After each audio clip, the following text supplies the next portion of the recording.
अस्सलाम वालेकुम दोस्तों। अल्लाह के एक ऐसे नबी जिन्होंने एक मासूम बच्चे का कत्ल कर दिया, आखिर वह नबी ने ऐसा क्यों किया? क्या उसमें अल्लाह की मर्जी शामिल थी? जानकर आप भी हैरान हो जाएंगे।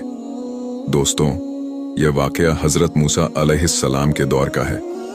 दरअसल हुआ यूं था कि एक बार कौम बनी इजराइल ने मूसा अलैहिस्सलाम से पूछा, ऐ मूसा अलैहिस्सलाम, क्या आपसे बड़ा भी कोई आलिम इस रुए ज़मीन पर है?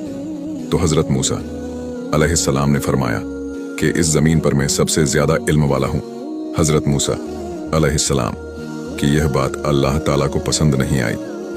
अल्लाह ताला ने आपके लिए वही भेजी और कहा, मेरा एक बंदा फलां जगह पर है, वो आपसे ज्यादा इल्म रखता है।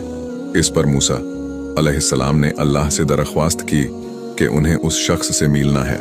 अल्लाह ने फरमाया, उनका नाम हजरत खिज़्र अलैहिस्सलाम है और आपकी उनसे मुलाकात एक शर्त पर होगी। अल्लाह ने हजरत मूसा अलैहिस्सलाम को हुक्म दिया कि एक मछली अपने साथ रख लें और सफर पर निकल जाएं। जिस मुकाम पर यह मछली गुम हो जाएगी, उसी मुकाम पर वह शख्स आपको मिलेगा। लिहाजा हजरत मूसा अलैहिस्सलाम ने एक मछली को अपने साथ रखा और अपने एक साथी के साथ रवाना हुए। चलते चलते जब आप दरिया के एक साहिल पर पहुंचे तो आराम करने के लिए वहां कुछ देर के लिए लेट गए और आपको नींद आ गई और आपके पास जो मछली थी वो तड़पने लगी और उछलकर दरिया में चली गई।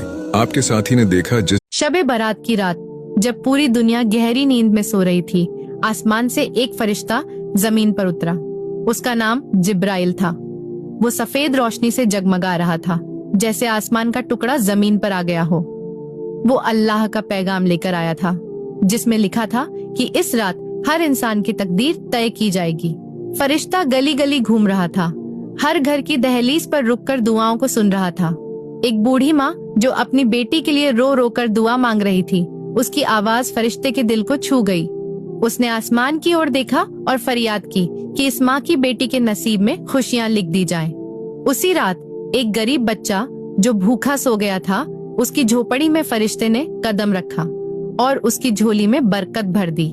जिब्राइल ने हर उस इंसान की दुआ सुनी जिसका दिल सच्चा था और जो अल्लाह से माफी मांग रहा था। वो रात सिर्फ रोशनी और दुआओं की रात नहीं थी, बल्कि ये अल्लाह की रहमत का तोहफा थी।